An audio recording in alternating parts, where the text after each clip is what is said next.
Hello everyone, good afternoon and welcome. Today in this conference we'll be studying two of the universal laws that govern all nature, the law of octaves and the law of entropy. We'll be learning how these two laws of force work in our inner work and how to use them to ascend and avoid descending on our path to self-realization. The law of octaves teaches us how the laws of force work. It also teaches us to ascend. It shows us where we stagnate, why and how to continue ascending to the final goal, which is the self-realization of our inner being. This law of octaves is also known as the sound current or the life current. This law of octaves contains the sounds of the universe, or rather the vibration levels that go from the lowest note to the highest. If we observe the musical scale, do, re, mi, fa, sol, la, si, we see the 7 musical notes. To go from a lower do to a higher do, it is necessary to go up 1 octave more. We will call this scale the current of life, in which all human beings are directly involved as well as subjected by it. When starting to sing a musical scale, do, re, mi, when we reach mi, we find the first pause between the notes mi and fa. Then we see that the following 3 notes, fa, sol, la, go together. But upon reaching la, we find the second pause between la and si. Going to the si note, we see that it is independent, and we will find the third pause between si and the higher do. This implies that we are going to find 3 pauses in a musical scale. This same thing happens with all the events of our lives. We can see it around a business or project that we start. We will only succeed if we can overcome these pauses or resistances. The most common thing is that we start something and at the first difficulty we abandon it, without even knowing that it is a pause that we must overcome. We can see it in the sphere of our relationships, and we will also see it in our inner work, which is what we are interested in deepening today. Let's say that when a person is born, there is what we call the first shock. When being born and inhaling the first breath, it is when the spark is connected to the new body and life enters. Then we have the right to the first 3 musical notes, do, re, and mi. These are equivalent to the physical body, vital body, and the principle of soul given by the note mi, accompanied by a personality through which we interact in the physical world. We are born, we grow, we reproduce, we grow old, and we die without any real purpose. All of humanity will be in this as long as it does not find something that allows it to overcome this first pause. From the moment you reach me, either you continue going up or you return to the starting point. In the last case, the entropy law will equalize us in the cemetery, and we will have to return again and again until we exhaust the 108 physical bodies that we have by law. Here we find the so-called man of the 3rd day, seen in the book of Genesis in the Bible. Fascinated with existence, hypnotized, and without even knowing the reason for their existence. The second shock comes if someone gives us this knowledge. Our existence will have a reason for being. Here is the phrase, out of 1,000 who seek me, 1 finds me. Once the knowledge is received, 2 paths are open to us. We practice it and continue advancing, or we do not practice it and we turn it into a belief. Here the phrase, of 1,000 who find me, 1 follows me. Once the knowledge is received, we must begin to create in sex, with the sexual creative energy, the solar bodies to advance through the musical notes Fa, Sol, and La. This implies the creation of the astral, mental, and causal solar bodies, or making the first mountain and becoming men of the sixth day, according to Genesis. Men made in the image and likeness of God, the true man, but still not gods. It is necessary to overcome the second pause, and here we'll be presented with the choice of the direct path, which is the one that leads us to the Christification and to the second mountain, or the Nirvana, which leads us along the path of the spiral. Those people who choose the direct path embody their human soul and unite with their divine soul in what it is known as the perfect marriage, and they gestate the Christ. The third shock must occur to conquer the musical note C, and this will imply the birth of the Christ, which will lead us to die in ourselves or make the second mountain. Here the phrase, "of 1,000 who follow me, one is mine." However, we still have to overcome the third pause. For this, it is necessary to conquer the superior Do, achieving the second birth, the resurrection. And we cannot be resurrected without dying. This is the death of the cause eyes, which has to occur in order to be born in the spiritual world. That would be the fourth shock. This means finishing the second mountain and starting the third mountain. When the person manages to advance from this lower Do to this higher Do, it is said that he or she has achieved being born for the second time. That underlying birth would become resurrection.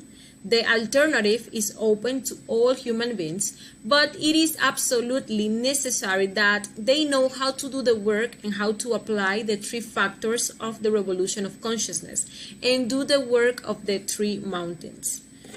To be born, which is the first factor, is the creation of the bodies, the recovery of the waters, the Genesis. It is priority in the first mountain. Dying is the elimination of the defects, is the apocalypse. It is priority in the second mountain. And sacrifice for humanity, which is giving this knowledge selflessly to our brothers of humanity. It is priority in the third mountain, where you must get and leave a disciple in charge of teaching this knowledge to the world.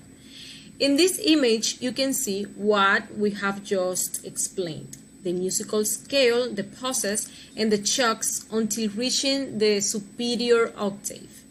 That is the way to go from an inferior Do to a superior Do. This is how we go from being inferior beings to superior beings or gods. As we said at the beginning, this law is also processed in our daily lives, and in order for us to be successful and take something to a higher octave, we will have to overcome these three pauses that are resistance or weight or opposing forces that will require an effort for us to go up. But at the same time, it is that weight that will make us gain strength. This is similar to going to the gym. If we want to have muscles, we have to lift weights so that our muscles make an effort. But there comes a time when our muscles have the strength to effortlessly lift that weight. So we need to add more weight if we want to continue building muscles and gaining strength. These poses can appear as discouragement, ill will, impotence, demotivation. In addition to everyday things, they also happen in our inner work. We may be stuck around any of the three factors, for example, in the death factor because we do not achieve chastity, or maybe on the work with a specific defect or with sacrificing ourselves for others. The important thing is that we can identify it and work with the death to eliminate the defects that are manifesting at that moment. That will make us release energy, consciousness, encouragement, or fire to keep doing and keep going up, keep moving forward. It is important to know that our psychological defects give us three thoughts that also correspond to this process. First, they attack us through desire, then they attack us through the mind with justifications, and then comes ill will. Thus, they prevent us from completing any conscious work that we are trying to do. If we do not use death to ascend and we get stuck in any of the process, then we will begin to descend. And that there is where the entropy law that we will see below acts. The law of entropy is also called the equalization law. Example, if we put a pot full of hot water next to another one full of cold water, we see how entropy precipitates. There is an exchange of heat and cold. Ultimately, both remain equal. Millions of people are in the path of entropy since they don't work on themselves. Every day they become more stupid, their minds are atrophying, the centers of the human machine are more and more degenerated, the organs of the brain do not longer work. Unfortunately, most allow themselves to be dragged into degeneration by imitating and doing what others do. We can even see this entropy at a global level, and how through globalization degeneration is reaching all parts of the planet. So we are all becoming degenerated in the same way. The problem with getting into entropy is that we lose the octave, we lose the impulse we had to move forward. Finally, a day comes when the law of entropy immolates them all in the Tartarus.